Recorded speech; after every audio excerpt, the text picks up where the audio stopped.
A reforma política está em debate no Senado. Em novembro, será votada no plenário a proposta de emenda constitucional que estabelece o fim das coligações nas eleições proporcionais e cria a cláusula de barreira. Para falar sobre o tema, o Cidadania conversa com o cientista político André Borges e com o analista político do DIAP, Antônio Augusto de Queiroz. Primeiro, eu quero agradecer a presença dos dois aqui nos estúdios da TV Senado. E a gente já vai começar perguntando o básico. É necessária essa mudança? Chegou o momento da gente fazer essa pequena reforma política? Eu começo perguntando para você, Toninho, mas a mesma pergunta está valendo para você também, André.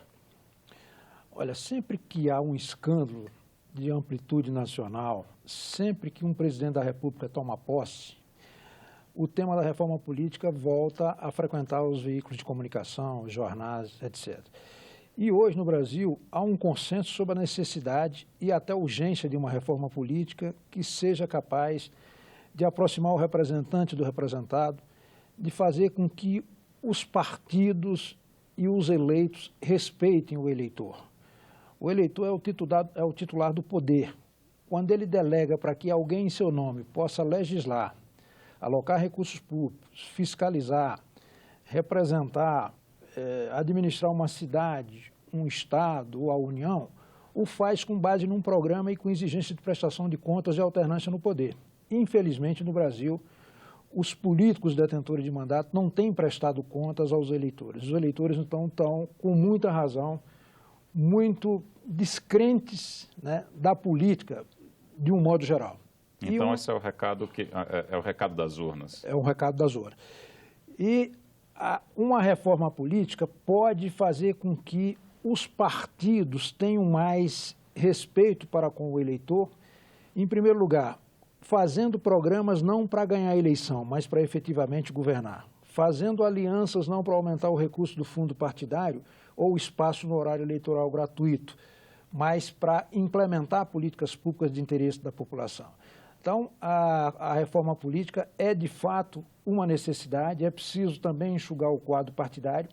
Agora, é fundamental que tenhamos presente que a reforma política não terá o poder de resolver todos os males do Brasil. Não pode se atribuir à reforma política, porque ela, sendo feita, não vai resolver e a frustração se amplia ainda mais e o descrédito das instituições aumenta ainda mais. Você pensa o mesmo, André? Sim, eu também tendo a concordar, né, que acho que nós chegamos num ponto em que ficou claro que acho que o atual sistema político ele é inviável. E uma das razões dessa inviabilidade é exatamente a grande fragmentação partidária, ou seja, a gente tem o presidente se elege e ele tem que negociar com um número muito grande de partidos.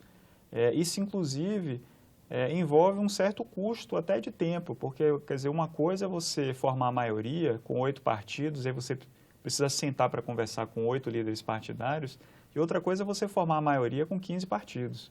Tá? E aí você tem que conversar com as lideranças de cada uma dessas legendas. Eu acho que a reforma que está sendo proposta, ela vai muito na direção de criar mecanismos para reduzir exatamente essa fragmentação partidária. Eu acho que a ideia da cláusula de barreira é exatamente tornar mais difícil, né, o acesso à Câmara, né, por parte de partidos muito pequenos, né, que não conseguem, né, que às vezes mal conseguem atingir o quociente eleitoral, né, assim, em um ou outro estado consegue, né, atingir, quando não consegue, consegue uma vaga por conta de uma aliança, né, uma coligação proporcional, e acho que a reforma vai nessa direção que, a meu ver, é correta.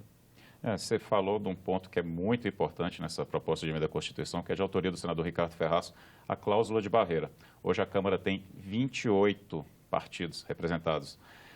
Vamos tentar explicar para o nosso telespectador como funcionaria essa cláusula de barreira, André, já que você trouxe o conceito. Se ela estivesse valendo hoje, como a proposta do senador Ricardo Ferraz, a gente teria esse número tão elevado de partidos lá? Não, não teria. Assim, pelo que eu conheço da proposta, a ideia é que vai haver uma regra de transição, certo? No início, esse percentual, né, o mínimo, que é uma votação nacional que o partido precisa obter para conseguir representação na Câmara, tá? Ele vai ser aumentado ao longo do tempo. Ele vai iniciar com 2%, né, dos votos nacionais e depois isso vai subir. certamente, assim, partidos que hoje têm representação na Câmara não vão deixar de ter, né? Vão deixar de ter representação uma vez que essa cláusula seja implementada, tá? Eu lembro que na eleição de 2006, né, um tempo atrás, eu fiz uma simulação para tentar ver o que aconteceria, e era inclusive supondo uma cláusula até menor do que isso, uma cláusula de 1,5% e supondo um mínimo de votação nos estados, né, ou seja, um número mínimo de 11 estados em que o partido tivesse pelo menos 1% dos votos. Usando esse critério para a eleição de 2006, o número de partidos se reduziria em pelo menos 10, né? Mais de 10 partidos perderiam representação na Câmara. Agora, é claro que a gente tem que pensar também o impacto disso do ponto de vista dos incentivos. Uma vez que você aprova essa regra, os partidos, sabendo de antemão que não vão conseguir ter cadeiras na Câmara, se não atingirem um mínimo de votação nacional, você cria um incentivo para a fusão entre partidos. Ao invés de eu ter 2, 3 partidos diferentes, que às vezes têm propostas, né, têm posicionamentos similares, né, em vez desses partidos concorrerem isoladamente, eles se fundem, né, e aí a tendência é com isso você reduzir a fragmentação. Você vê como o melhor caminho para acabar com as chamadas legendas de aluguel, Toninho? Pois é, a cláusula de barreira, como fim das coligações nas eleições proporcionais, são instrumentos tradicionalmente utilizados para reduzir e enxugar o quadro partidário, né, de cada país. No caso brasileiro, o que está sendo proposto, na verdade, é uma cláusula de barreira, mas vinculada ao funcionamento parlamentar. Então, significa dizer o seguinte: um partido, para ter representação no parlamento, ele basta atingir o quociente eleitoral. Agora, para ter funcionamento parlamentar, é preciso que tenha um percentual de votos nacional, que inicia em 2018 com 2% e vai para 3% a partir de 2022. E, de acordo com esse sistema, se já estivesse em vigor essa cláusula em 2014, na eleição de 2014, nós fizemos a simulação, apenas 13 partidos teriam representação com os 12% e com os 2% em pelo menos 2% nacional e 2% em pelo menos 14 unidades da federação, metade das unidades da federação. E se fosse de 3%, que é a cláusula final, teria 11 partidos apenas com representação na Câmara dos Deputados, de acordo com a votação obtida em 2014. Então, é uma forma que, na verdade, não impede que o parlamentar eleito assuma um mandato, mas ele não tem direito à liderança, ele não tem acesso ao horário eleitoral gratuito, ao fundo partidário, tem dificuldades para participar em comissão, fazer encaminhamento de votação, ou seja, é um deputado de segunda classe. Isso já foi tentado no Brasil em 1995, e o Supremo depois declarou inconstitucional, porque foi feito através de uma lei ordinária. O entendimento é que, uma vez feito via emenda à Constituição, o Supremo considere essa matéria constitucional e, portanto, implemente. Então, se o partido elege, mas não tem essas prerrogativas decorrentes do exercício do mandato, naturalmente ele vai buscar fazer uso de uma outra regra que está prevista na própria PEC, que é a faculdade dele mudar de partido sem perda de mandato, que é a fidelidade partidária, né?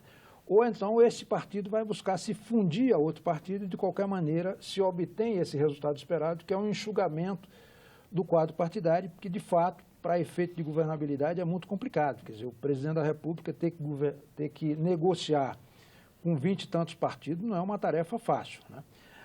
Em relação a agendas de aluguel, certamente vai contribuir no sentido da redução, mas não elimina completamente, porque a própria reforma também prevê a figura da federação de partidos. Você pode reunir um bocado de partidos de baixo clero, que tem por objetivo vender espaço no horário eleitoral gratuito e se juntarem nessa federação, né? Qual é a vantagem da federação? A vantagem da federação é que ela preserva os partidos de natureza ideológica, como você tem aí o PCdoB, o PSOL, né? Mesmo o PPS, que são partidos pequenos, mas que têm uma tradição histórica que precisam ser preservados, e a forma de preservá-los é que eles se unam em torno de uma federação. A vantagem disso é que só vão se unir aqueles que têm identidade programática. Você não vai juntar óleo com água, você vai juntar coisas que seja possível conviver harmônica e pacificamente. Só para ficar claro para quem está assistindo, não dá para juntar, por exemplo, na ideia da federação de partidos, um partido como o PEN com o PCdoB, né, que são partidos que vão por linhas ideológicas bem diferentes. Eu queria que você, sobre a federação de partidos, vocês não acham que foi um mecanismo colocado na proposta de emenda da Constituição para que ela tenha aceitação exatamente desses muitos parlamentares desses partidos, principalmente na Câmara dos Deputados? André. Sim, eu acho que esse é um mecanismo exatamente para conseguir o apoio desses partidos pequenos, né, como PCdoB, PPS, né, como o Toninho bem falou aí, são partidos mais ideológicos. A ideia da federação partidária é que você faz uma coligação, mas esses partidos eles têm que continuar juntos depois da eleição, né, eles têm que formar blocos no Congresso e certamente isso acho que constrange um pouco as alianças, porque eu acho que o que ocorre hoje, muitas vezes, é que essas alianças elas são um casamento de conveniência de curta duração. Assim, cada eleição, cada partido vai para um lado. Tá?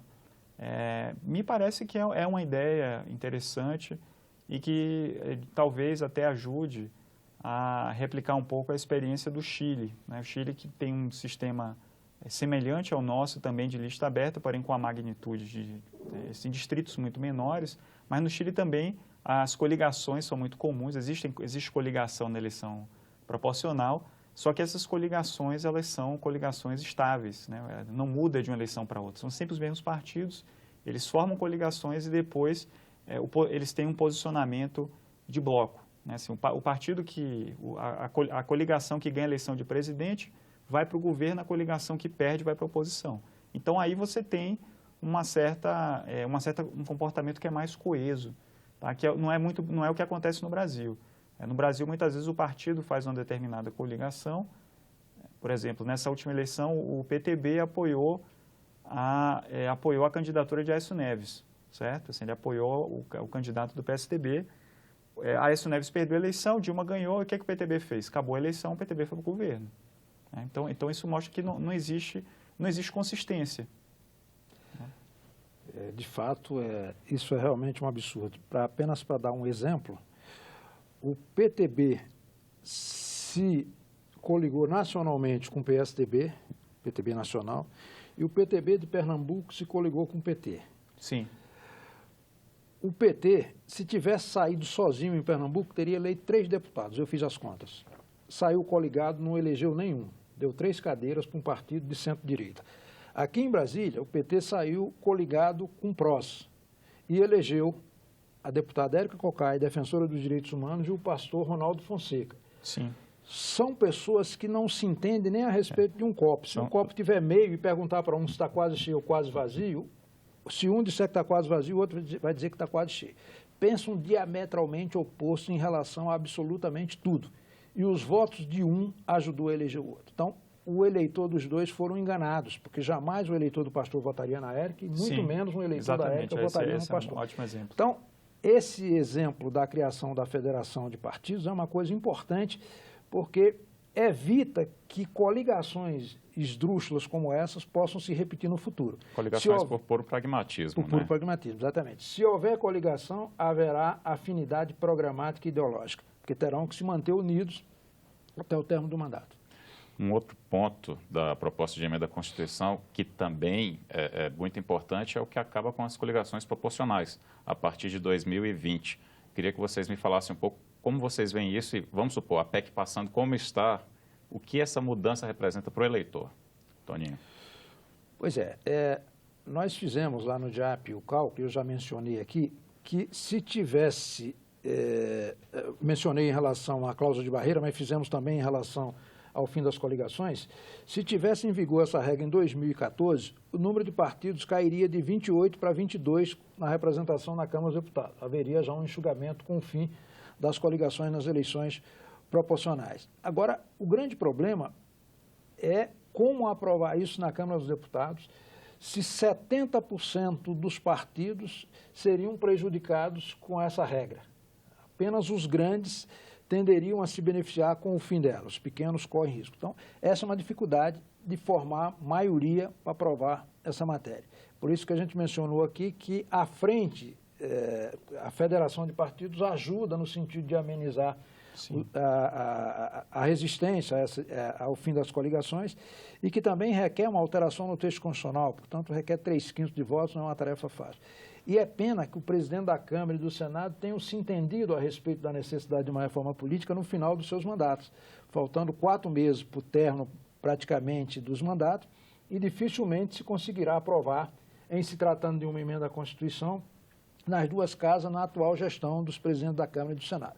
Então, muito provavelmente, isso ficará para os próximos presidentes, especialmente da Câmara. Que já podem vir com outra visão. Pode vir com outra visão, e esperamos, então, que efetivamente mantenham esse tipo de entendimento e que possam amenizar essa descrença que há hoje em relação ao nosso sistema representativo. André, você concorda com o Toninho que o fim das coligações proporcionais é um bom caminho para a gente reduzir esse excesso de partidos aqui no Congresso? Bom, eu acho o seguinte, eu tenho eu tendo a achar que as coligações proporcionais, elas contribuem, sim, para a fragmentação. Existe, inclusive, um estudo recente, né, feito pelo Fernando Limonge, lá da USP, com um professor da Universidade de Maryland, né, um estudo sobre fragmentação, e eles mostram que, de fato, o sistema de coligação proporcional, né, do jeito como funciona hoje no Brasil, o que ele faz, grosso modo, é permitir que os pequenos partidos explorem os grandes, certo? O pequeno partido ele acaba recebendo como se fossem cadeiras adicionais, né? Como se ele recebe um prêmio. Agora, por outro lado, eu acho que é importante entender que a coligação proporcional, ela, de certa forma, ela ajuda a reduzir o número de candidatos em disputas majoritárias. Por que eu digo isso? Porque muitas vezes você tem uma troca que funciona da seguinte forma. O partido ele lança candidato a governador e aí ele, assim, para se viabilizar, ele precisa formar uma coligação, né? Forma coligação na eleição de governador em torno daquele candidato, tá? E aí é o seguinte, os partidos pequenos, e aí você tem uma espécie de troca, que é o seguinte, os partidos pequenos dizem assim, olha, eu apoio esse candidato aqui, mas é o seguinte, a gente vai formar aqui uma coligação na eleição de deputado federal e, assim, vamos ter que criar condições para que o nosso partido que está apoiando vocês consiga eleger, né, deputado estadual, deputado federal. E me parece também, né, outra questão, e aí eu falo aqui como alguém da academia, tá, que conhece o que está sendo produzido de pesquisas, né, sobre sistema eleitoral, sobre os partidos, enfim. Essa questão das coligações proporcionais ainda é pouco estudada. A gente não sabe muito bem como é que é feita essa negociação dentro das coligações, porque o que a gente sabe é que as coligações, elas tentam, quer dizer, uma vez que 3 partidos se juntam e formam uma coligação, o que acontece normalmente é que há uma tentativa de evitar a competição dentro da coligação. Então, assim, se eu tenho 3 candidatos, um de cada partido, eu vou tentar garantir que esse candidato aqui do partido A, ele não vai disputar voto no mesmo município do partido C, né? E às vezes você tem uma coordenação que é o seguinte, o partido que lançou o candidato a governador, ele, para beneficiar aqueles partidos pequenos, ele diz assim, olha, então, na eleição de deputado federal, né, esse candidato aqui que é muito forte, né, que certamente iria vencer, então eu tiro ele, eu ponho ele para ser candidato a vice, entendeu? Esse outro aqui que podia ser candidato a deputado estadual, esse aqui vai ser candidato a senador. E aí eu abro espaço para o partido pequeno. Então, o meu temor é o seguinte, é que se a gente acaba com a coligação proporcional, né, isso pode ter um efeito negativo na disputa majoritária, tá? Porque na disputa majoritária você tem uma eleição em 2 turnos, em que porque o meu temor é esse, é que o partido pequeno, não tendo mais essa possibilidade, né, de fazer essa troca, vai lançar candidato a prefeito, a governador. Mas, enfim, eu acho que é difícil de prever, né? O grande problema da reforma política é que nós não temos como prever muito bem qual vai ser o resultado.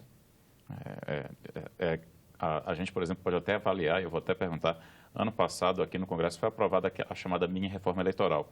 E um dos pontos muito destacados foi a questão do fim do financiamento privado de campanha. A gente teve a primeira eleição já com essa nova regra.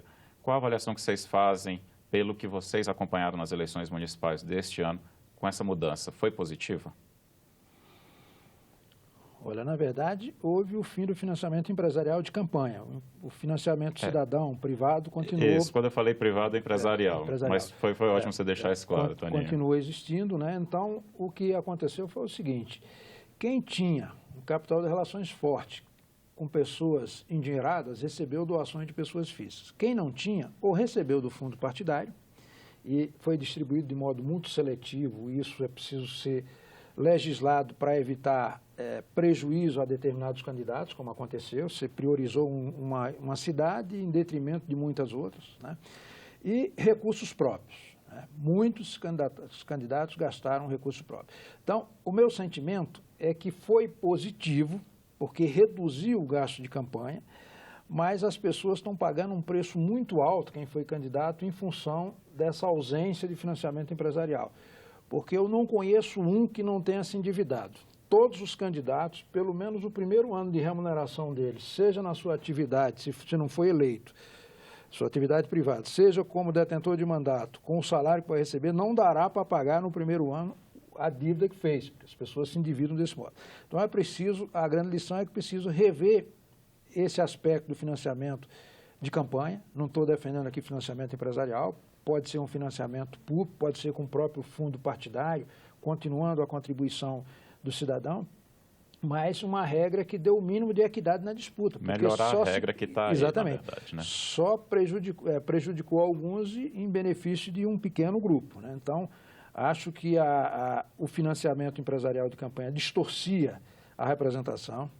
Empresa não vota, quem vota é cidadão e, portanto, contribuía, em certa medida, para aumentar a corrupção na política. Então, o fim do financiamento empresarial foi uma coisa positiva.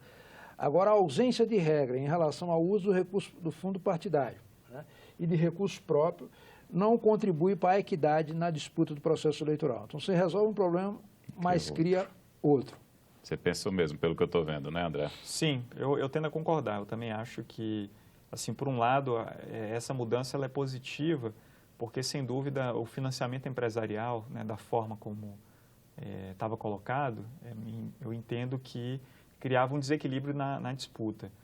E me parece também que nessa questão de financiamento, minha impressão, eu não sou, né, um especialista especificamente nesse assunto, mas pelo que eu tenho lido dos colegas que escrevem a respeito disso, assim, o problema do Brasil não é falta de regras, né? Existem, né, regras, inclusive, que dizem que o Congresso tem que determinar um teto, antes dessa reforma, né, tipo, um teto de gastos, né, para as campanhas.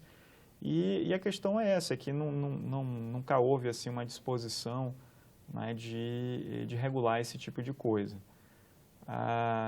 O risco que eu vejo, né, dessa mudança sem você ter... Porque me parece que se criou um vazio, né? Você tirou o financiamento empresarial, mas não colocou um sistema que consiga substituir, né, o sistema anterior.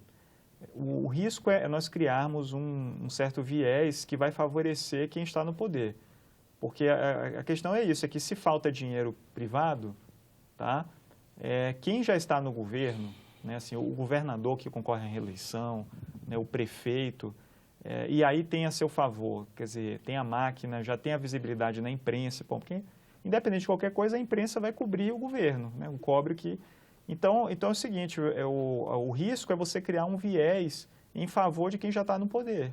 E isso também não é bom, né? Assim, você tira um viés, entendeu? Assim, e o risco é você criar outro, tá? E eu não sei se, assim, né, os parlamentares que, né, negociaram, né, que deliberaram sobre essa proposta, pensaram exatamente nesse tipo de impacto.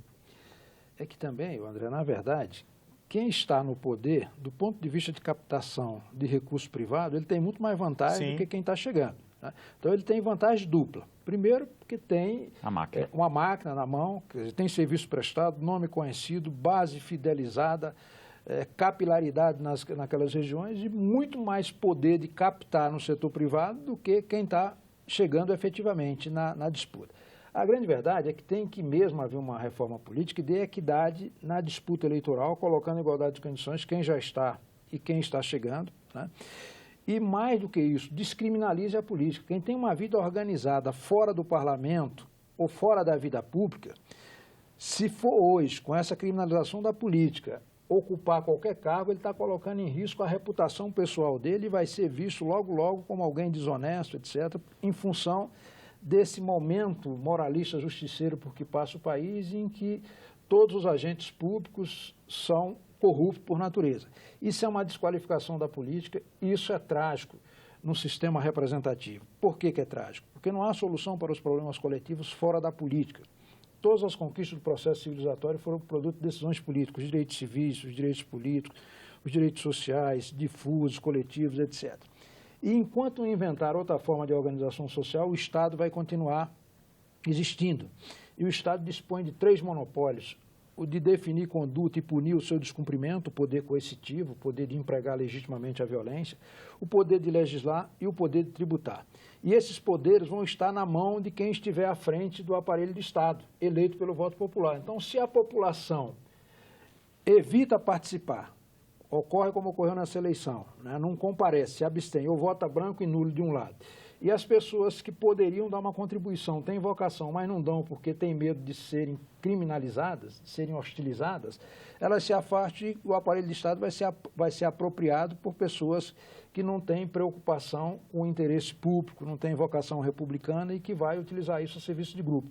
Então, nós precisamos urgentemente educar para a cidadania, formar pessoas, explicar qual é o papel do Estado e mostrar o lado nobre da política. Não pode se confundir política necessariamente com desvio de conduta.